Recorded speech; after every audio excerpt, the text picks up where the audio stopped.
Welcome guys. अभी हम लोग class 11 physics chapter number 3 motion in a plane का कुछ ऑब्जेक्टिव इंपॉर्टेंट क्वेश्चंस करने वाले हैं। इसका अगर आप पीडीएफ चाहते हैं या फिर आपको पीडीएफ नोट्स वगैरह चाहिए तो आप हमारे वेबसाइट www.physicsbyamanwar.com इसको विजिट कर सकते हैं। चलिए हम लोग वीडियो को स्टार्ट करते हैं। देखिए सबसे पहला क्वेश्चन है हमारे पास, which of the following is an example of motion in a plane. Video को पॉज करके खुद से भी आंसर करने का कोशिश करना है, ठीक है। तो कौन सा इसमें से एग्जाम्पल हो जाता है किसका? मोशन इन अ प्लेन का। A ball thrown straight up in the air. एक बॉल को हमने क्या किया? ऊपर की तरफ फेंका है। ये अच्छा नहीं, ये तो नहीं होगा हमारा मोशन इन अ प्लेन का। ये तो एक स्ट्रेट लाइन मोशन है, लीनियर।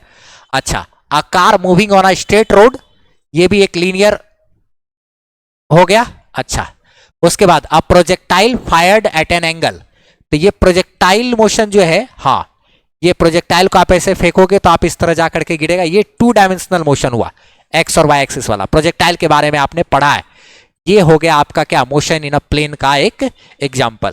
एक एलिवेटर जो कि ऊपर या नीचे जा रहा है तो वो भी स्ट्रेट लाइन मोशन का एग्जांपल होता है। चलिए ठीक है, बढ़ते हैं हम लोग अगले क्वेश्चन की ओर।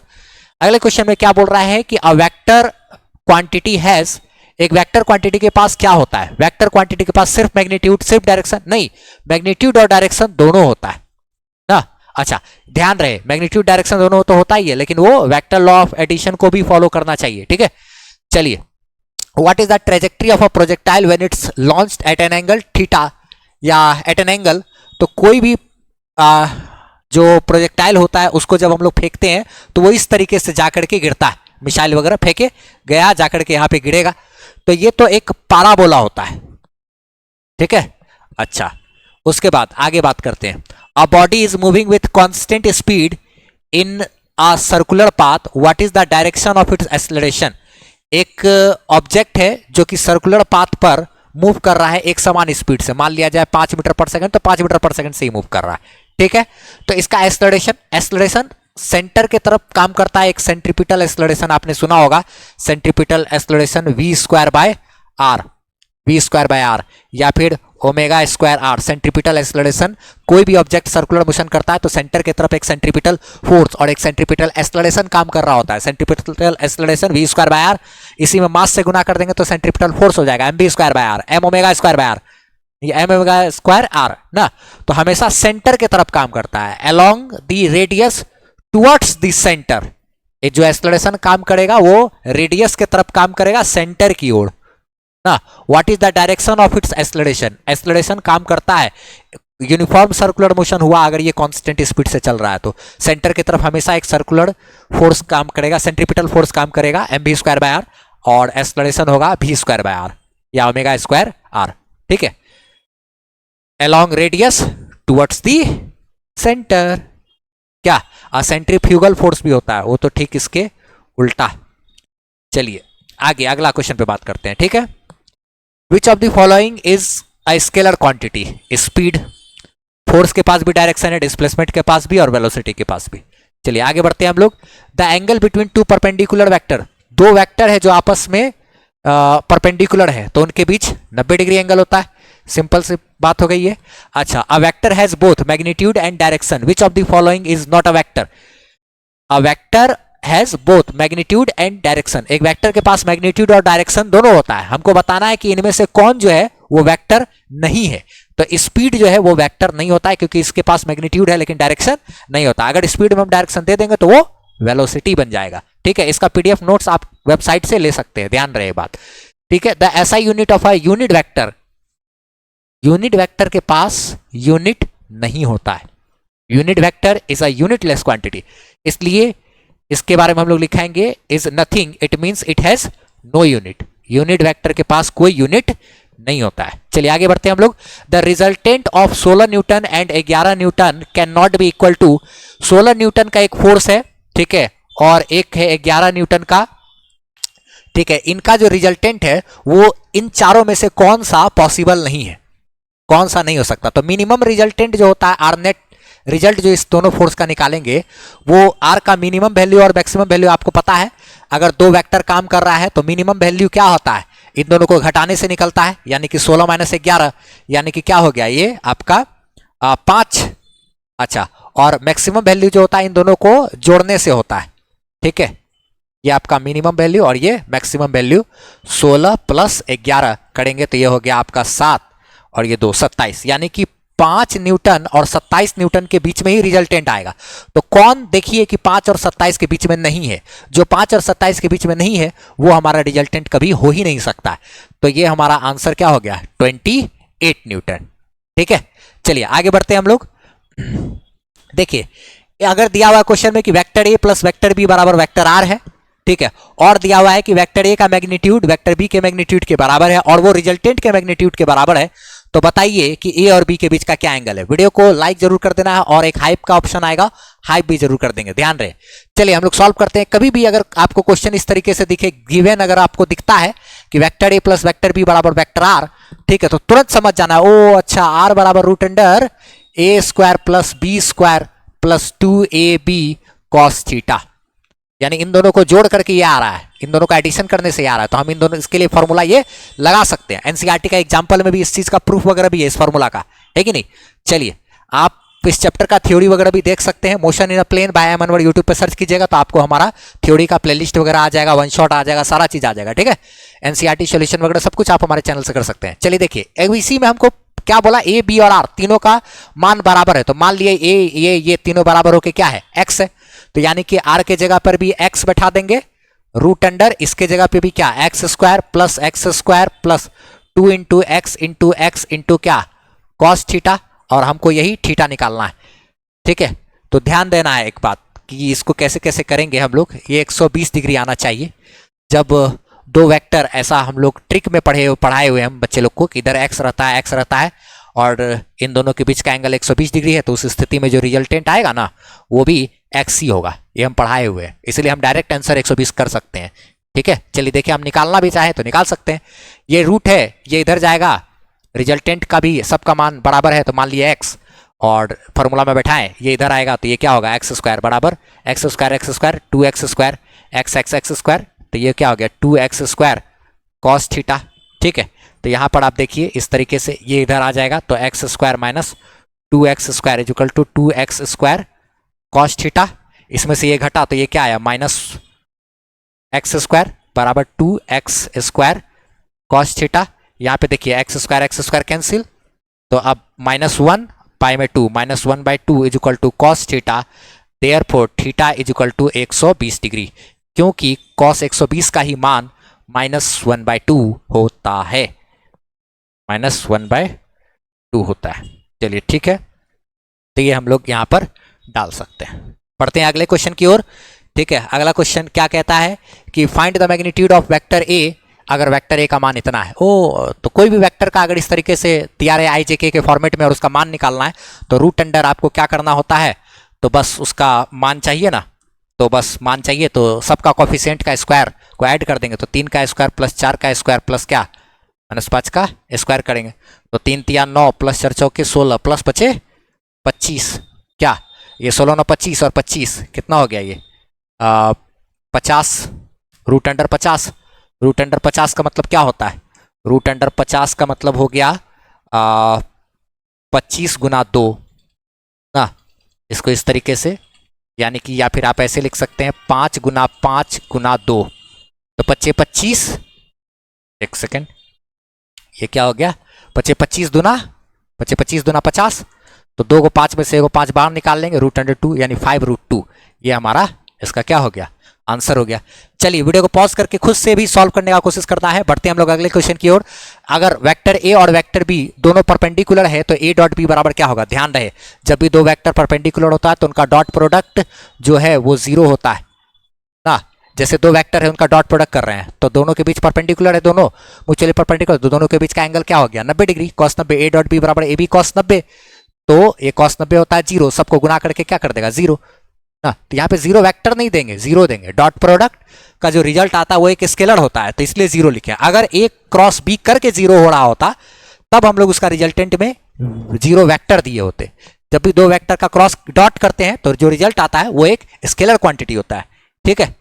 चलिए आगे बढ़ते हैं हम लोग। क्या बोल रहा है कि द एंगल बिटवीन वेक्टर्स इतना एंड इतना, दो वेक्टर के बीच का एंगल निकालना। ध्यान रहे ये सब जो भी क्वेश्चंस हम लोग कर रहे हैं, या आपके लिए स्टेट बोर्ड वगैरह का के बच्चे हैं, अगर आप या फिर सीबीएसई के भी बच्चे हैं, अगर आप एनसीईआरटी को फॉलो कर रहे हैं, तो ये ऑब्जेक्टिव आपके लिए काफ़ी ज़्यादा इंपॉर्टेंट है। ध्यान रखना ये बात, कुछ भी स्किप नहीं करना है, सभी क्वेश्चंस आपके लिए बहुत ज़्यादा इंपॉर्टेंट है। किसी भी क्वेश्चंस में आपके सामने ये क्वेश्चंस देखने को मिल सकते हैं। चलिए हम लोग आगे बढ़ते हैं, ठीक है। क्लास टेस्ट हो या कुछ भी हो, सब में टॉपर बने रहना है, तो वीडियो के अंत तक एकदम जरूर रहना है। चलिए देखते हैं हम लोग। जैसे क्या बोल रहा है कि एक वेक्टर ये है, एक वेक्टर ये है, दोनों के बीच का एंगल हमको चाहिए। तो देखिए हम तो एक ट्रिक से निकाल देंगे, लेकिन आपको सॉल्व करके भी दिखाते हैं कि आखिर इसका एक जनरल मेथड क्या होता है और ट्रिक से कैसे इसको सॉल्व करते हैं। देखिए जैसे कि अगर कभी भी ये वेक्टर है, अगर आप गौर कीजिएगा तो इसी वेक्टर में 2 से मल्टीप्लाई करेंगे तो ये वेक्टर आ रहा है ना। यानी कि अगर आप देखिए वेक्टर बी बराबर क्या आ रहा है, 2 इंटू वेक्टर ए, नहीं है ऐसा। देखिए तो जैसे इसमें हम 2 से मल्टीप्लाई करेंगे i माइनस 5j, ठीक है हम लोग, और वो बराबर 2i cap minus 10j cap, ठीक है। ये 2 गुना इतना करेंगे तो ये आ जाएगा, नहीं 2 into 1 2i cap minus 10j cap. इसका मतलब जब वेक्टर बी बराबर 2 गुना वेक्टर ए है, इसका मतलब ये और ये दोनों सेम डायरेक्शन में है, सेम डायरेक्शन में है। वेक्टर बी जो है वेक्टर ए का डबल है, वेक्टर बी जो है वो वेक्टर ए का क्या है, डबल है। इसलिए दोनों सेम डायरेक्शन में है, तो दोनों के बीच का एंगल 0 डिग्री। लेकिन अगर आपको इसको किसी और प्रोसेस से निकालना होगा, ठीक है, तो ये तो हम ट्रिक से बता दिए। कभी भी ध्यान रहे, अगर एक का डबल हो, ट्रिपल हो, 4 टाइम्स हो, 5 टाइम्स हो, 100 टाइम्स हो, पकड़ लिए अगर आप, तो एंगल 0 डिग्री। अगर मान लीजिए इसमें -2 से गुना करने पर ये आ रहा हो, जैसे कि यहां पे लिखा रहता -2i cap plus 10j cap, यानी कि -2 से गुना करने पे आ रहा है, निगेटिव से गुना करने पे, तब ये वेक्टर और ये वेक्टर उल्टा डायरेक्शन में होता और उनके बीच का एंगल 180 डिग्री हो जाता है। ये सब चीज हम लोग एंगल बिटवीन 2 वेक्टर्स, हम लोग वेक्टर के आप वेक्टर बाय एम अनवर लिख करके यूट्यूब पे सर्च कीजिएगा, या फिर motion in a plane playlist by M Anwar search कीजिएगा। पहला वीडियो जो है आपको वेक्टर का इंट्रोडक्शन वाला वीडियो, उसी में मैंने ये सारा चीज बताया हुआ है, ठीक है। आप लोग बारीकी से हमारे अगर थ्योरी वगैरह लेक्चर वगैरह को देख रहे हैं, अगर सच हर चीज से जुड़े हुए हैं, तो आपको कहीं कोई दिक्कत नहीं आएगी। चलिए ठीक है आगे बढ़ते हैं हम लोग। अगर इसको प्रोसेस से निकालना होता तो हम लोग निकालते हैं, उसका प्रोसेस होता है a डॉट बी बराबर ए बी कॉस थीटा, और इसको सॉल्व करते हैं। जैसे a डॉट बी करना होता है तो दो वेक्टर i j k के फॉर्मेट में रहे, तो डॉट प्रोडक्ट कैसे करते हैं, इसके सामने वाले को इसके सामने से गुना करेंगे, यानी 1 इंटू टू, अच्छा ठीक है, प्लस उसके बाद -5 इंटू -10, -5 इंटू -10, इस तरफ डॉट कर लिए, बराबर a, मतलब वेक्टर ए का मैग्नीट्यूड, वेक्टर ए का मैग्नीट्यूड कितना निकालते हैं, 1 का स्क्वायर प्लस -5 का स्क्वायर, 1 का स्क्वायर प्लस -5 का स्क्वायर करेंगे, इसका मैग्नीट्यूड हो गया। अब b का मैग्नीट्यूड कैसे निकालेंगे, रूट अंडर 2 का स्क्वायर प्लस -10 का स्क्वायर करेंगे, इंटू क्या है भैया, कॉस थीटा, ये जिंदा रहेगा ऐसे ही, ठीक है। चलिए ये प्रोसेस है, लंबा प्रोसेस जो है, ये हो गया 2 और ये क्या है 10 × 50 बराबर 5 का स्क्वायर, ये 25 और 1 26, रूट अंडर 26 गुना ये 2 का स्क्वायर 4 और ये 100, तो 100 प्लस 4 तो 104, ठीक है। अच्छा गुना में क्या है भैया, कॉस थीटा, तो ये देखिए तो 26 दूना 52 दूना 104 होता है ना, तो यानी कि इधर हो गया 50 और 2 52 बराबर, इधर देखिए तो आपको क्या मिल रहा है, ये दोनों ये रूट के अंदर है, तो रूट अंडर 26 इंटू 26 गुना 2 गुना 2, इसको ऐसे लिख सकते हैं 26 दूना 52 52 दूना 104 इंटू क्या, अच्छा ये तो ऊपर वाला कॉस थीटा है ना, ध्यान रखना आपको, यहाँ पे ये अलग है ना, ये कॉस थीटा अलग है, ये इधर का अलग है, ये क्या है कॉस थीटा। अच्छा अब इधर देखिए तो 52 बराबर root under 26 into root under 26, इसको ऐसे ही छोड़ देंगे। अच्छा ये दो ठो है तो उसको बाहर निकाल लेंगे, इधर क्या है कॉस थीटा। अब देखिए रूट 26 क्या हो गया 26 गुना होकर के, अच्छा इसी में आगे हम लोग इसको सॉल्व करते हैं, तो 52 इज इक्वल टू क्या है रूट 26 गुना 2 इंटू क्या कॉस थीटा, यही है ना, देखिए रूट 26 हो गया into 2 into cos theta, into 2 into cos theta, ये 26 दूना 52, तो 52 बराबर क्या 52 कॉस थीटा। तो इसको अब हम लोग आगे क्या लिखेंगे, ये इधर डिवाइड में आ जाएगा, तो 52 भागा 52 is equal to cos theta, तो ये कट गया हमारा तो क्या आ गया, 1 is equal to cos theta, therefore theta is equal to 0 degree. यहां से भी हम लोग कर सकते हैं कॉस थीटा का मान 1, इसका मतलब थीटा 0 डिग्री है। तो ये हमारा प्रोसेस हुआ निकालने का, लेकिन ये हमारा ट्रिक हुआ निकालने का। ज्यादातर आपको ट्रिकी क्वेश्चन दिया रहता है ऑब्जेक्टिव में, ठीक है। तो ये सब चीज आपको ध्यान में रखना। चलिए बढ़ते हैं हम लोग अगले क्वेश्चन की ओर। ज्यादा क्वेश्चन है नहीं, चूज द करेक्ट ऑप्शन। तो इसमें ध्यान रखना है ए क्रॉस बी बराबर होता है माइनस बी क्रॉस ए के। ये सब आपने क्रॉस प्रोडक्ट में पढ़ा होगा, ठीक है। क्यों? क्योंकि ए क्रॉस बी करेंगे तो ए क्रॉस बी का डायरेक्शन अगर मान लिया जाए इस तरफ आ रहा है, तो बी क्रॉस ए का डायरेक्शन उधर होता है, उल्टा साइड, और उसमें माइनस लगा देने से उसका भी डायरेक्शन सेम साइड आ जाता है ना। तो ये ध्यान रखना, ए क्रॉस बी बराबर होता है negative of B cross A के, है ना। ए क्रॉस बी और बी क्रॉस ए कभी भी बराबर नहीं होता है। ये क्रॉस प्रोडक्ट में तो ए बी साइन थीटा, इसमें तो A B A cos theta होगा ना, तो ये तो बराबर हो ही नहीं सकता। और बी क्रॉस ए का मान और बी क्रॉस ए के वेक्टर के बराबर तो नहीं हो सकता। ये वेक्टर और ये उसका मान दोनों आपस में बराबर नहीं होता। क्यों? क्योंकि इसमें मान और दिशा दोनों चीज है। ए क्रॉस बी बराबर होता है minus of B cross A. ये क्रॉस प्रोडक्ट के टाइम आपको पढ़ाया जाता है। चलो, बहुत इंपॉर्टेंट चीज है भैया, ये चीज ध्यान रखना आपको। ये चीज 12th में भी काम आता है ना। 12th में चैप्टर नंबर 4 में एक लॉरेंज इक्वेशन है, लॉरेंज फोर्स, उसमें आपको काम आता है ये चीज। बढ़ते हैं हम लोग अगले क्वेश्चन की ओर। अगला क्वेश्चन क्या बोल रहा है इसमें कि वेक्टर ए जो है वो points vertically upward towards the sky, और वेक्टर बी जो है वो नॉर्थ की तरफ है।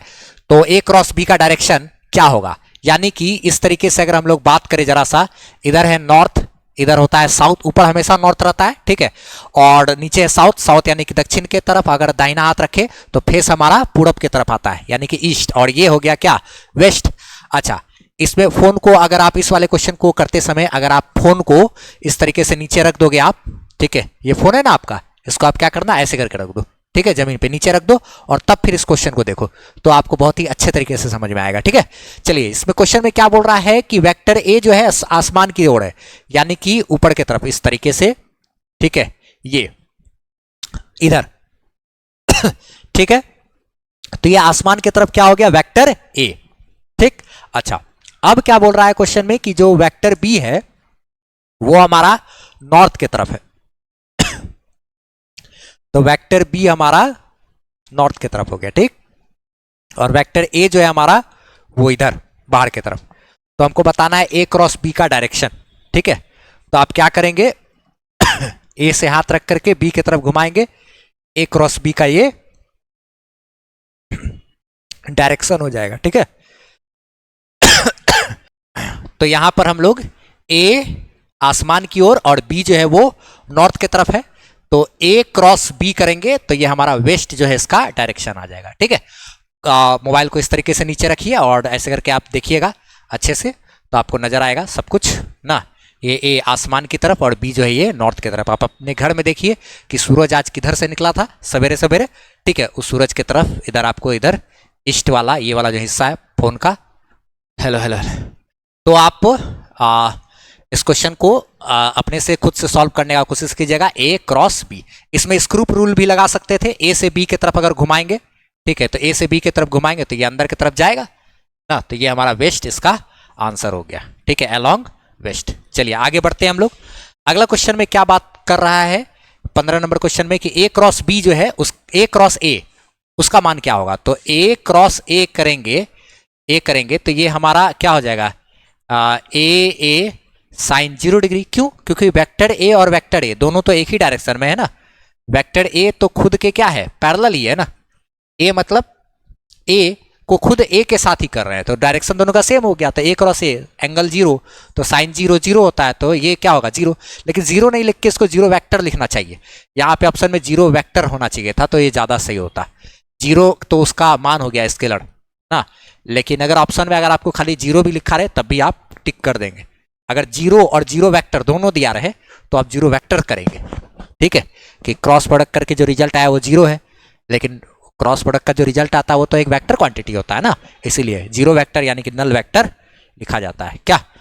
चलिए, ए डॉट बी बराबर 0 और ए क्रॉस सी बराबर 0।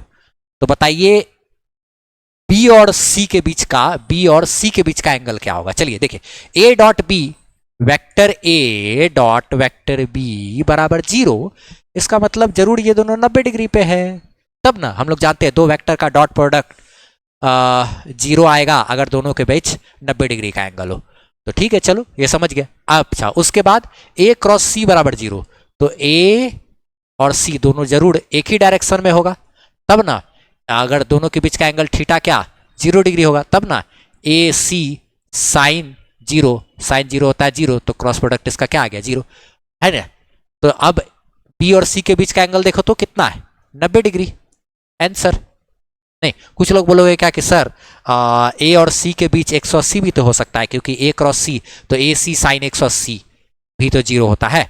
तो हाँ, अगर इधर हम ले लेते सी को, अगर हम सी को इधर ले लेते, ए उधर है सी इधर है, 180 का एंगल अगर करते, तब भी तो बी और सी के बीच का एंगल कितना हो जाता हमारा, वही 90 डिग्री ही होता ना।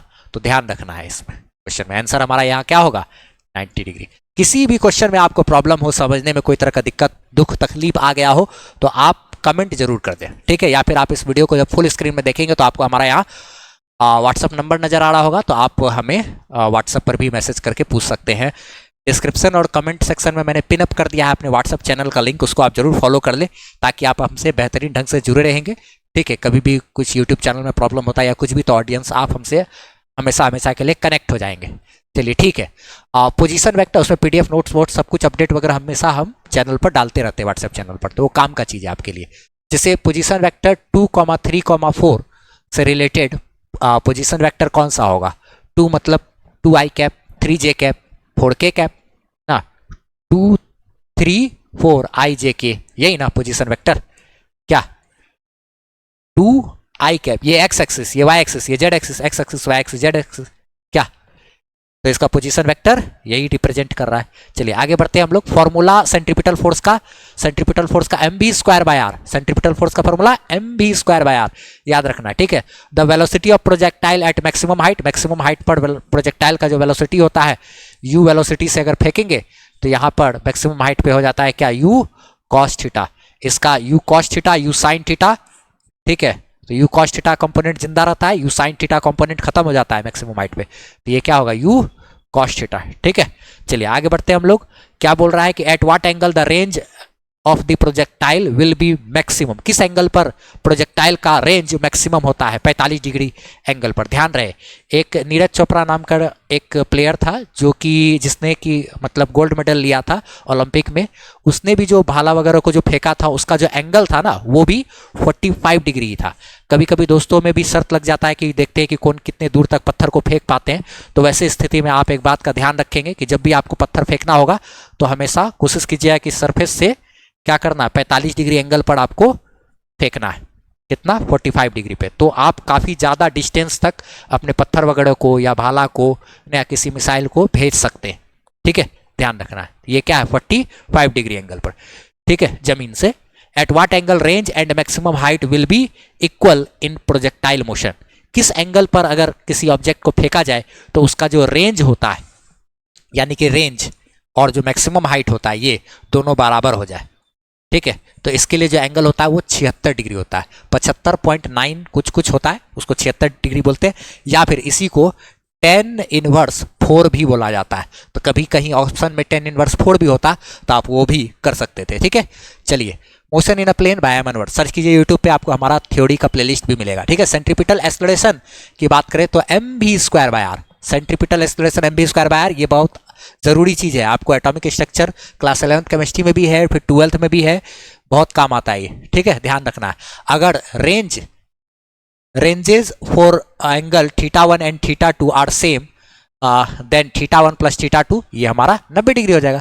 ध्यान रखना है, यदि दो एंगल पर किसी ऑब्जेक्ट को अगर फेंका जाए θ1 एंगल पर, ठीक है, या फिर θ2 एंगल पर, ठीक, θ2 एंगल पर, और दोनों के लिए रेंज सेम हो रहा है, इसका मतलब θ1 और θ2 जोड़ के 90 डिग्री होता है। अगर दो एंगल है, यानी कि किसी ऑब्जेक्ट को अगर हम 15 डिग्री एंगल और 75 डिग्री एंगल पर फेंके तो रेंज सेम होगा। अगर किसी को 82 डिग्री एंगल और 8 डिग्री एंगल पर फेंकेंगे तो रेंज क्या होगा, सेम, क्योंकि उन दोनों का सम क्या है 90 हो रहा है। तो ध्यान रखना ये सब चीज़, ठीक है।